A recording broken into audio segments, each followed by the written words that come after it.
This afternoon, we are keeping tabs on the escalation in the Middle East, Israel striking Iran overnight. Prime Minister Benjamin Netanyahu said this afternoon that this is start of, quote, Operation Rising Lion. He says the bombings will not stop until the so-called threat is eliminated. We are joined this afternoon by Micheline Ishay, the director of the Center for Middle East Studies at the University of Denver's Joseph Corbell School of International Studies. Thank you so much for joining us here. I think a lot of people are just trying to wrap their heads around, keep up with what's happening. So I guess our first thing is, can you give us an idea why Israel would choose to attack Iran now, what the timing might be like, or the reason behind it? Yes, it's actually very interesting that today President Trump indicated that he had given the Iranian, as a result of the nuclear deal that they were attempting to seal, 60 days, and today was 61 day, which made you suggest that obviously there was potentially some form of cooperation between the Israeli government and the American administrations. We have reached a place of stalemate. The United States and the Iranian are not seeing eye to eye as to how to end the enrichment of uranium. And this has sort of been a beneficial time for the Israeli to just strike. And it's an unprecedented strike. 12 sites have been hit. The military capability have been hit. And many individuals who were very close to the Supreme Leader, Khamenei, has been also killed. So this is the first wave. We see the retaliation today. The jury is out as to how far it's going to go, but it's been an unprecedented change and transformations that we are witnessing yesterday and today. So in the last 24 hours, given everything that you just said, do you think that this is just based on all your experience? I know that you can't predict what the future is, but do you think that this was more a show of force, or do you think that this is going to be a serious conflict coming in the next days?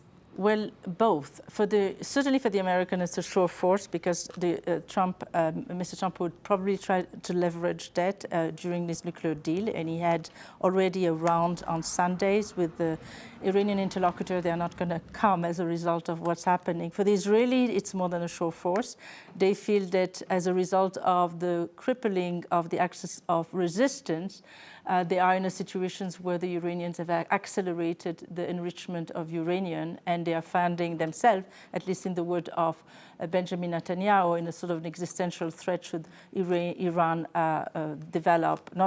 just simply use the weapon of nuclear weapons within a few weeks or months. You've made a few references already, but can you explain a little bit more about how the U.S. is potentially fitting into this conflict exactly? And Trump had said that he knew about the attack before it happened, Israel's attack. How does the U.S. fit into this? Well, in many ways. I mean, if in an act of desperation now the Iranians decide to just block the Strait of Hormuz, there will be shortage of oil, and there will be a negative impact not only for Europe but also for Asia. If there is no halt of some sort of the nuclear development, enrichment, we could see intercontinental ballistic missile that will arrive in the United States within 30 minutes. I don't want to be an alarmist, but those things are potential, always a possibility. Something that the Americans worry about, and also the potential nuclear race that will unfold as a result of inability to halt and nuclear enrichment. So the Iranians think very differently about this, as you know. They really think that at the very least they should get some of the nuclear enrichments for civilian needs, in order to generate powers, etc. But the President Trump has not been very inclined to follow that line of argument, and hardened as a result of that in the past 2 weeks, wishing to see a complete freeze of any form of enrichment. You mentioned civilians. It can definitely, talking about war, it can come off, we're talking semantics, but at the end of the day, civilian families in Tehran, in Jerusalem, in Tel Aviv, what's next for them when they wake up to go to school, if school even is going to be going on? What would you say that they are facing right now individually? Well, certainly there have been 70 to 80 people killed in Iran. We do not know how many of them were connected to the military family. We do not know how many of them were civilians. Currently, on the other side in Israel, Israelis are in shelters and in bunkers right now because they have not seen, there's been a second wave of projectiles launched from Iran to Israel. And additionally, you you may wonder, and also, sorry, the Yemeni, the Houthis in Yemen have also have launched some missiles in Tel Aviv, creating a situation that is alarmist as well for the Israeli. So the civilians are in a state of real concern on both sides, and hopefully this is not a war that can last too long, for reason of capacity also, and also for reason of escalations that would be disastrous for the region.